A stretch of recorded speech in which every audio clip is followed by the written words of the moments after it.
नमस्कार. तोंड येणं हा त्रास दिसायला अगदी लहान असतो, पण जेवताना किंवा बोलताना अक्षरशः नकोसं करून सोडतो. अनेक जण याला फक्त पोटातील उष्णता समजून दुर्लक्ष करतात, पण खरं तर यामागे अनेक वेगवेगळी कारणं असू शकतात. चला, आज या लहानशा पण मोठ्या त्रासामागचं खरं विज्ञान सोप्या भाषेत समजून घेऊया. विचार करा, समोर मस्त गरमागरम आवडता पदार्थ आहे, पण तोंडात आलेल्या त्या एका लहानशा फोडामुळे ना साधा एक घास खाता येतोय, न गिळता येतोय. जेवणाची सगळी मजाच जाते. जर हा अनुभव वारंवार येत असेल तर त्याचं खरं कारण काय आहे हे शोधणं खूप गरजेचं आहे. चला तर मग सुरुवात करूया आणि बघूया की वैद्यकीय भाषेत या फोडांना नेमकं काय म्हणतात. आपण ज्याला अगदी सहजपणे तोंड आलं असं म्हणतो ना, त्याला मेडिकल भाषेत ॲफ्थस अल्सर्स असं म्हणतात. हे म्हणजे तोंडाच्या आत आलेले लहान पण खूप दुखणारी फोड.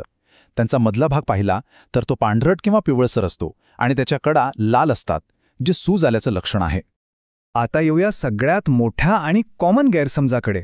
तोंड येण्याचं कारण खरंच फक्त पोटातली उष्णता आहे का, की यामागे अजून काही आहे? आपल्याकडे सर्रास असं मानलं जातं की जास्त तिखटं किंवा मसालेदार खाल्लं की पोटात उष्णता वाढते आणि मग तोंड येतं. पण हे अर्धसत्य आहे. हे एक कारण असू शकतं, पण ते एकमेव कारण नाहीये. यामागे पोषणाची कमतरता, स्ट्रेस अशी अनेक वैज्ञानिक कारणं आहेत. अच्छा, मग जर फक्त उष्णता हे कारण नाहीये, तर मग खरी कारणं आहेत तरी काय? चला, या मागचे खरे गुन्हेगार कोण आहेत याचा शोध घेऊया. आणि यातली काही कारणं ऐकून तर नक्कीच आश्चर्य वाटेल. तोंड येण्यामागचं सगळ्यात मोठं आणि महत्त्वाचं कारण म्हणजे आपल्या शरीरातल्या काही पोषक तत्वांची कमतरता. हो, आपण जे खातो त्याचा आणि तोंड येण्याचा थेट संबंध आहे. म्हणजे कोणती पोषक तत्व? तर बघा, व्हिटॅमिन B12, फॉलिक ॲसिड आणि आयर्न म्हणजेच लोह यांची जर शरीरात कमतरता असेल तर तोंड येण्याचा त्रास वारंवार होऊ शकतो.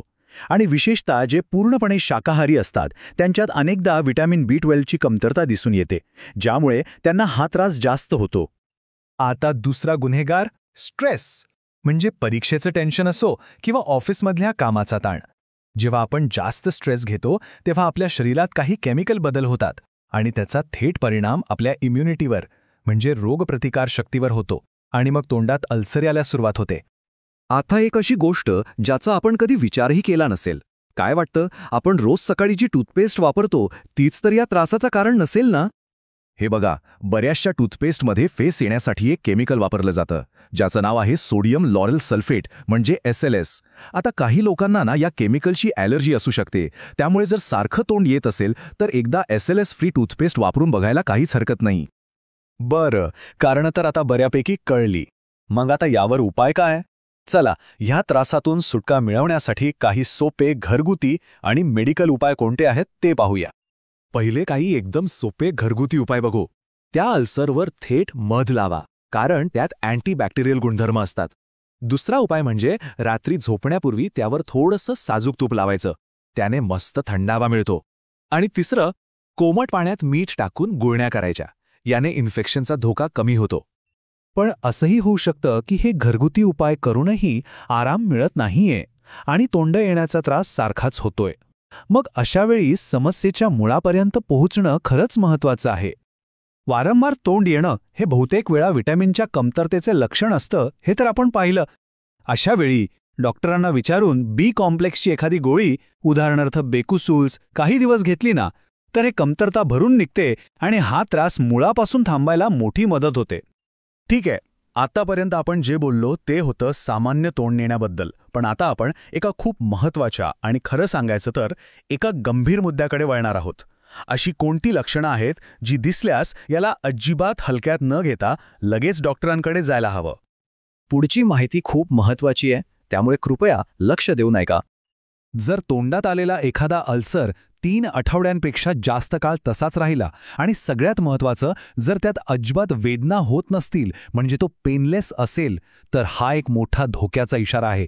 कारण वेदना नसलेला आणि लवकर बरा न होणारा अल्सर हे तोंडाच्या कॅन्सरचं एक सुरुवातीचं लक्षण असू शकतं. विशेषतः जे लोक तंबाखू किंवा अशा पदार्थांचं सेवन करतात त्यांनी तर खूप काळजी घ्यायला हवी.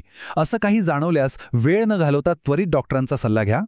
तर मग आता हे नक्कीच लक्षात आलं असेल की तोंड येणं म्हणजे फक्त पोटातील उष्णता नाही, यामागे विटॅमिनची कमतरता असू शकते, स्ट्रेस असू शकतो किंवा अगदी आपली रोजची टूथपेस्टसुद्धा असू शकते. त्यामुळे पुढच्या वेळी जेव्हा हा त्रास होईल तेव्हा या कारणांचा नक्की विचार करा. शेवटी आपलं शरीर आपल्याला असे छोटे छोटे सिग्नल्स देतच असतं, आपण फक्त ते वेळेवर ओळखायला शिकलं पाहिजे.